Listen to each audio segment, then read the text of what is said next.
Hello everybody, welcome back to a brand new video. Today we are looking at a race I did a few days ago in the Alpine Esports series. This is round one. This is a series that I won last year in 2022. Very competitive series on Assetto Competizione. Some of the best drivers in the game are doing this, and this was the series that I won last year that led to me driving a GT4 at Magny-Cours, where Jardier joined me on that particular day as well. Really good day that, you can see that in the card above. And yeah, this race was the first round of the championship. It was a really good race, so let's get into it. And of course we're going to start off with some qualifying. So there was a very short qualifying session before the 25-minute race, and I think we got 3 or 4 laps in total. I'm going to show you my best lap in quali right now, and then we can see where we stack up and how the race goes after. So Paul Ricard, Alpine GT4, let's get into it. Going up to turn 1 then, we've got a decent run into turn 1, braking down to 2nd gear. No, we're not, we're braking down to 3rd gear. Sorry, my memory deceived me there. And turn 2, we hook the curb on the right, just about get away with the track limits on the exit of turn 2. It's a very tricky track limit section there. Ploughing down to turn 3, braking just after the 100-metre board on the left, down to 3rd, hook the curb on the right, down to 2nd for the left, use all this curb, again track limits quite sketchy there. Here I take an approach of sacrificing the entry for a good exit here, and then I avoid this curb on the right, get on the power. You can see on the bottom right that traction control is off in this car.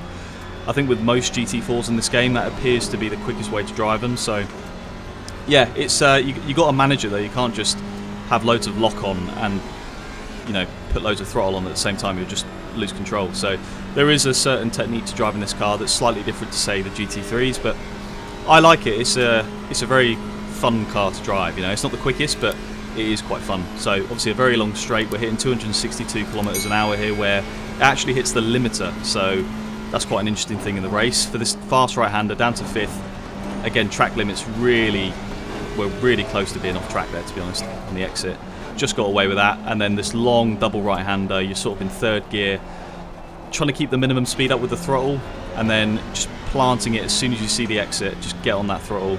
And then this next left-hander, you're setting it up by taking a really aggressive line to straighten the braking zone. Late apex on the throttle, all over that curve on the exit, and 2 corners to go then. It's a very technical section, Sector 3 of Paul Ricard. And going into this one then, you're looking for a late apex in 3rd gear, a little bit of curb very late on, and then set yourself up for this right. Don't sacrifice the entry too much. You want to still carry a lot of speed in, but use all the curb on the exit as well. Make sure you don't get off track. Again, it's a very tricky circuit for off tracks. And across the line, you'll see in the bottom right hand corner, we get a 2-minute 2-second.227, which puts us 3rd. Still over 3 tenths off pole, 2 thousandths off second, the front row. So yeah, it was a really good lap. It was actually my PB, so we clearly just lack pace, setup and driving compared to Dennis, because 3 tenths is massive, especially when you're all in the same car as well. So into the race, 25-minute race, everyone's in the same car, and it's going to be a lot of fun. So into turn 1, I'm not looking to make any positions, not looking for any heroics. I'm just looking to hold position, and the slipstream's fairly powerful, so I knew if I could just hold 3rd without any damage, I'm in a good spot to maybe not get the win, because I knew Dennis's pace was just too quick. So being realistic, I don't think he was possible to beat, but definitely P2 was on the cards here. And yeah, we're in P3. We've got a little bit of a gap behind there. You can see the cars behind, all very bunched up, lots of battling going on, and it's very tricky when you're racing people in the same car, because you're usually quick in the same places, slow in the same places. Whereas, you know, in a GT3 race like in SRO, where there's different cars which are quick in different sections, different sectors, you can make overtakes fairly easily. Whereas, yeah, it is slightly harder when you're in the same car, but with a massive straight like you do have a Paul Ricard, you do have a chance. So the slipstream, you need to be within 6 tenths really to make it have any effect. And you'll see though, although we get a really good run here on P2 going towards the back end of Sector 2, the gearing of the car limits us to 262 kilometers an hour. So once you get to that point, there's no possible way you're going to overtake the guy in front, because everyone here is on minimal downforce because of the long straight, and you just can't get the move done. You have to do it sort of on the brakes, which I guess is a good thing. And you can see there in those 2 right-handers we've just gone through, he defended, we've gone to the outside, we're now side by side with P4 Van der Velde, and we just about hold him off by keeping our nose in it and sort of running him out a little bit there, braking later than him. And we get a replay of that. You can see P2 defends, we're going to the outside, and Tinko then goes up the inside, just avoids his teammate, his Williams teammate, and we're going to hang it around the outside, and it's all fair, you know, hard but fair, onto the curb, and then I know I've got the inside for the next left-hander, so I can just brake a little bit later and tuck in behind P2, and we carry on as we were. So still P3, good tussle on the first lap, and that's sort of going to be the gist of the race, you know, that none of us have got enough pace to just sort of overtake one another and then drop the person behind, because the slipstream is so powerful, you know, you can't really do that. I mean, I say that, P1, Dennis, he's managed to have a really good first lap, break the toe of P2, and he's gone. So from here on in, he's already got a pace advantage. He's broken the toe pretty much, so he can focus on his driving. Look at that, second gap to P2, so if he just does the laps now, he's going to win the race, no problem. So at this point I knew that. I knew P2 was realistic and definitely possible, so I was going to sit behind P2. Traction control is off, so it's very easy to overheat the tyres, and with this new V1.9 update, I think tyre wear is quite a bit worse. Even in a 25-minute race, it's still going to have an effect, especially towards the end. So I thought, I'm going to keep my tyres in check, not have any silly slides or silly moments. I'm going to use the slipstream to keep me sort of with him and do the overtake at the end. That was my thinking anyway at this point in the race. But we'll see. It doesn't necessarily turn out that way. Tinko's a lot closer than I am to Fiala at this stage, you can see, and he's got a bit of a toe, but we have enough of a toe in front to sort of keep that gap the way it is. And yeah, I mean, Paul Ricard it's quite a technical circuit, especially Sector 3. A lot of people hate it. I think it's probably one of the most disliked circuits on the calendar, on any calendar, and I get it. I understand why that is. For me though, I suit it quite well, therefore it's not my favourite, but I don't mind it at all. I actually quite like it. So yeah, it's a perfect way to start this series really. I always do fairly well at Paul Ricard, and yeah, but with the game being a new update though and stuff, I guess there's new metas, new ways to set up the car, new little tricks and new ways to find lap time. Ultimately that's all that matters, and I was clearly 3 tenths if not more slower than P1 Dennis on this particular round, which yeah, in the same car is huge. It's a massive gap, so it's it definitely woke me up a bit. Wow, there's more lap time in this car. I thought I was on the limit. As I say, in both quali sessions I did PBs, you know, felt unbelievably on it, and I was still 3 tenths off. So you know, there's a lot of work that needs to be done, because there are 2 more rounds, I think, round 2 and round 3. So yeah, and Paul Ricard's one of my favourite tracks, or one of my best tracks, so very concerning. Maybe I am just washed. There is always that possibility. I always say it, there is always the chance I am washed, so let me know what you think in the comments below about that. But into lap 3 then of the race, and still P2, Tinko's behind, and then you've got Blyer, Crossland, Fisher, Whitehead. So you look at that list on the left, there's some very, very quick ACC drivers on that grid, and although it's not SRO, you know, it's definitely, I'd say, up there with the most competitive ACC championship at the minute. It's at least one of them. And I've not really played much ACC of late. I've been focusing so hard on Rennsport and doing a bit of Formula E on R Factor, and I've honestly missed it. So doing this was really good, just to get back into it. It's my favourite sim, my favourite game, so very enjoyable to do this race. You can see that we're getting a tow, but once again we hit the limiter, 262 kilometers an hour, and there's nothing we can do. And knowing that, we're just going to tuck in. We're going to brake earlier than we would do, because we're obviously getting a bit of a tow. We need to not brake where we would in qualifying, for example. We'll just brake too late, and that would overheat tyres. And so I'm driving very within myself, very relaxed at the minute, just sort of hitting my apexes, letting the tow pull me along, and saving my tyres again for the end, so I can make a move. Hopefully P2 would have burned his tyres out a little bit, and there'll be an opportunity at the end. But yeah, talking about the series a bit more, obviously it happened last year and I won it, and I touched on earlier I drove that GT4 in Magny Core. That is the same this year as well. That is the prize for the winner of this series, is another test day in a Alpine A110 GT4. Along with, you know, P2 gets a rig, P3 gets a prize, and it's quite an extensive prize list. And then you've got the Alpine fan token cryptocurrency as well. So the winner gets $25,000 worth of cryptocurrency, second gets $15,000. and then so on and so forth. So, I mean, a very underrated series when you look at it like that. Like, massive prize pool. When you throw it all together, it does come to about 100,000 euros, something like that. So, massive prize pool, and clearly you can see that has been noticed by a lot of people, because you can see the grid is pretty stacked. And yeah, so going into lap 4, on lap 4 now, nothing really is happening at this stage. You can see then, it was probably actually at this point in the race I noticed, on looking at the deltas and stuff, that you've got Dennis, who's a Williams driver in P1, Fiala, who is a Williams driver in P2, then you've got Van der Velde, Blyer and Crossland, who are all Williams drivers as well. And I was like, oh damn, that's not good for me. Being in third when the 5 drivers around you, I mean Dennis isn't really there anymore, but everyone else around me is a Williams driver, and we're all so close, and it's, at this stage we're all very similar on pace. It's all about racecraft. So I knew at this stage this is bad news. You can see there we did get a good run there on Fiala, but he defended and we hit the limiter again, so there's nothing you can do. You can't really overtake.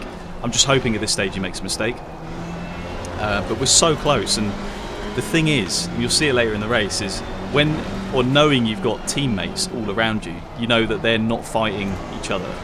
Their main goal is to all be in front of you. I guess if they're all in front of you, it doesn't really matter to them what order they're in, because then they've done the maximum for the team, right? So yeah, I knew that they weren't going to do any silly moves on each other, but there might have been some moves going on me, which is inevitable. I mean, if I was in their shoes, it'd be the same thing. I understand how it works. So at this point, I guess I'm seen as the enemy from their Williams 1, 2, 3, 4, 5, 6, or no, 1, 2, 3, 4, 5, and yeah, I knew at this point onwards, with 16 and a bit minutes to go, it was going to be a very tough race, because if I tried to go on a move, if I tried to go for a move on P2 and didn't make it work, I'd be swallowed up by P4, P5 and P6, maybe more as well. Everyone's so close. You can see the gaps there are tiny, apart from Dennis in P1. So I was very methodical in my thinking, despite the fact we're racing here. I was like, I can't go for a move yet, because if I don't, if it doesn't quite happen perfectly and I end up dropping back a position, it's just gonna, the issue's just gonna compound itself, and I'm gonna drop to P5, then P6, and then I'm gonna be, my tyres are gonna overheat. I'm gonna defend quite hard. I could get caught up in an incident, and when the series is as short as it is, 3 rounds but 6 races, you need to score fairly well in all of them to even have a shout at the championship. So yeah, I was being very reserved at this point, and knowing that it was going to be a tactical battle, especially against a whole team, of 4 or 5 drivers. So yeah, with that in mind, I guess the next few laps I was driving as I was right now, hoping he makes a mistake. If not, we'll just wait till the end. And let's see, I guess, let's fast forward towards the end of the race and see the carnage that ensued. So with 7 minutes 35 seconds to go, we're going to pick this up on the back straight. We're still P3 behind Fiala, with Van der Velde right behind us. We've got a good run on P2, but Tinko's got an even better run on us. And then all the cars are going to top out at the same time. Nothing's going to happen, and we're going to go into this fast right, 3 abreast basically. I'm going to brake earlier than P2, try and get the switch back. You can see we got a good run coming off the corner, but he squeezes us a little bit there, so I think we have to slightly get out of it. Brake earlier here because we don't want to have a shunt, and we're in our mirrors now because we're focusing on Tinko, trying to not let him past, because having 1 Williams car ahead's bad enough, not 2, let alone 2. So we do hold P3 there, and yeah, you can see P5 is 2 seconds behind P4, so there's a bit of a gap there. So I guess we can take a little bit more risk now, because if something does go wrong, we're not going to automatically drop 3 or 4 positions. But I'd still ideally like to be on the podium. I'd rather have P3 than P4, etc. So at this stage, I think from this moment onwards, really, I don't know if it was conscious defending or whether it was just he was lacking a bit of pace. But P2, Fiala, was definitely slower relative to how he was in the first half of the race. In the first half of the race, he was fairly fast, not too far off Dennis, and then it just sort of dropped off out of nowhere, really, his pace. Hence why the gap to Dennis from this moment onwards just grows exponentially. And I don't know if it was a tactic.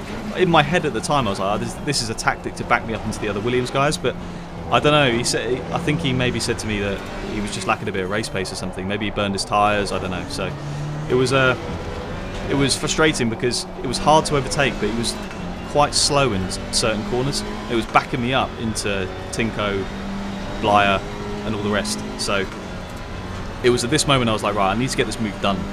The next opportunity I get, sort of half a chance, I'm gonna try it. It was just this particular lap I messed up, hence why we're so far behind on the straight. You can see Tinko's closer to us than we are to P2, and you got a bit of weaving there. I mean, yeah, it's not allowed, but it's not really the end of the world, to be honest. I don't think that's going to get anyone a penalty. And you can see there's quite a few penalties been dished out. You got Whitehead on a penalty there. Don't know what penalty it is because the replay we're using here is a bit bugged out. Fisher in P9's got a penalty, Zampedri has one, Muller's got one, Haas has got one, so quite a few penalties. I suppose it's natural when the field's so close, there's so much on the line, you know, it's going to happen. People are going to get pretty punchy. And I think at this stage we've got 3 laps to go after this, so it's getting to that point, crunch time, where all or nothing in a way. I'd be happy to keep P3, but there's definitely a P2 on the cards here. If we execute it right, if we choose the right moment to make the overtake. And that's what I mean, that's what I said earlier, you know, this race is purely about racecraft. When you've got someone in P1 that's just checking out multiple tenths per lap, and then everyone else is like the same pace pretty much, it comes purely down to racecraft. So hopefully we can make the most of that.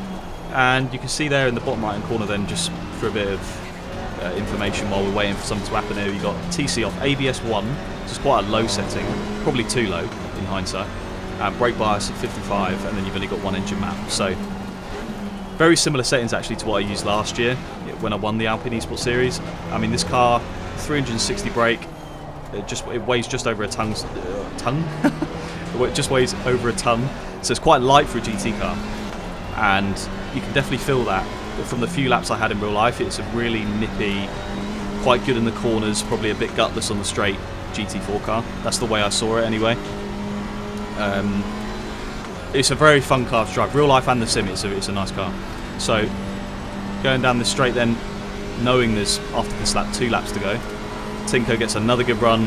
I think you see there Fiala moves to the left trying to help his teammate, but the limiter of the car is not going to allow him to get any more of a run on me than he already had. So I've got to defend now from Tinko going into this fast right, and you can see there we've got a massive nudge. You can see there I had a massive moment there from getting a bit of contact on the rear, and Tinko goes through, so we lose on P3, and we're going to retaliate by going up the inside into this double right, and a bit of contact, the cars stuck together and we both lost control a bit. I end up running him out of road. P2's now checked out, which is really frustrating, and I'm in the middle of a Williams sandwich again, so I've got to not only try and get P3 back, I've got to focus on P5 behind now, because I know they're being teammates, you know, they're going to try and help each other out. So Tinko runs a bit wide there, compromises me against P5. I'm going to have to defend here. I do run him out of road here, but you can understand, like, I'm probably a bit frustrated at this point, you know. Massive bit of contact at the fast right, which pushed me off the track. He gains a position, and then I do try to go up the inside, do run him out of road in retaliation. That didn't work, and then I've sort of been unintentionally backed up into P5, so not a good few corners really, and that does define the majority of my race. It was so unlucky, you know. There was the Williams car in P2 helping his teammate out with a slipstream, which didn't actually help that much, but what it meant was I had to defend and he didn't, so he could sort of get a good run through that fast right. I couldn't, and then the contact happened, and then it all went downhill from there. And when that happened as well, the tyres overheated. You can see I'm sort of having a few more snaps now when I'm driving, so I don't necessarily have as comfortable a feel in the car as I did before. And there's a bit of a gap now to Tinko and P3, so I mean P2's clearly out of the question now. You see the gaps are quite big, over coming up to 2 seconds from me to P2, and there's 1 lap to go I think after this, so really frustrating. At the time I was like fuming. As I say, there's so much on the line. Short championship, every point counts, and I guess this was damage limitation to Dennis in P1. You know, hopefully the latter rounds I could try and find that gap and challenge him. But yeah, I finished P2 in the sprint race before this, and then in this one I'm finishing P4. It's okay. It's not the best start, but yeah, with a P2 being possible here, maybe I should have gone for the move earlier. There were a few opportunities where I could have been brave quite early on in the race and made the move. I potentially, if I got lucky, could have broken the toe and then that would have been it. But I didn't want to risk it. I didn't want to risk it, get it wrong, end up in a crash, you know, be backed up into his teammates if I get it wrong. I was playing the long game, and I was trying to keep my tyres in check, save it for the end. Clearly Tinko was doing the same thing as well, and it sort of went against me there. I mean, again, let me know what you think in the comments below. How did you see that? You know, was that me being not adequate with the racecraft? Was it a bit dirty from the Williams guys? I'd love to know what everyone thinks. And yeah, I mean, P4 is still good, and we do have a good run here on Tinko. We've managed to close the gap a little bit. At this point, obviously, I'm not giving up. I'm not going to give up until the end. And we've got a few cars very close behind us, chasing us down. You see Tinko runs wide a little bit there, clearly struggling with his tyres a bit. And well, we're going to be 3 tenths behind Tinko here, going through this fast right. But you've got Blyer, Whitehead, Malinowski, Crossland, all very, very close. So again, I don't want to do something stupid, because I'll just, if it doesn't go well, I'll drop 1, 2, 3, 4, 5, 6 positions. So it's just not worth it. You know, for the sake of, I don't know if it's like 2 points difference or something. And you can see there, Whitehead's got to run on Blyer. Blyer's going to have to defend. I was worried he was going to brake later than me and stick out the inside here, so I sort of half defend, position my car slightly towards the inside. And this is it now, the final sector of the entire race. I'm pretty much focused on defending more than attacking here. The gap to Tinko is not big, but it's probably enough that he can hold it. I'm not going to do any moves from this distance, it'd just be ludicrous. And Blyer's fairly close, he's under a tenth behind me, so it's all about just bringing it home now, get P4. Very competitive series, as I said earlier. It's a solid start to the championship, and we clearly lacked something, whether it be setup, driving, bit of both, maybe something else. You know, a setting in the force feedback or something like that, I don't know. It's a new update, a new patch, so there's definitely something I've yet to find. And across the line then, the checkered flag, we're going to finish P4 in the first main race of the Alpine Esports Series. And yeah, I stopped straight away whilst everyone carried on, because I protested to the stewards straight away. I was fuming. But overall then, we are P3 in the standings, finished 2nd in the sprint, 4th in the main race, 20 points, 15 points behind Dennis in P1, 1 point off P2, Fiala. And that is that. So yeah, overall, what did you guys think? Did you enjoy it? It was a really, really tough race. High level, some great drivers on that grid. And yeah, let me know what you thought about the incident. So it's an intriguing one. It's not necessarily anyone's fault as such. It's definitely dubious. So make sure you give the video a thumbs up if you did enjoy it. Sub to the channel as always. And yeah, I really hope you did enjoy it. I'll see you on a video very soon. Take care. Bye bye.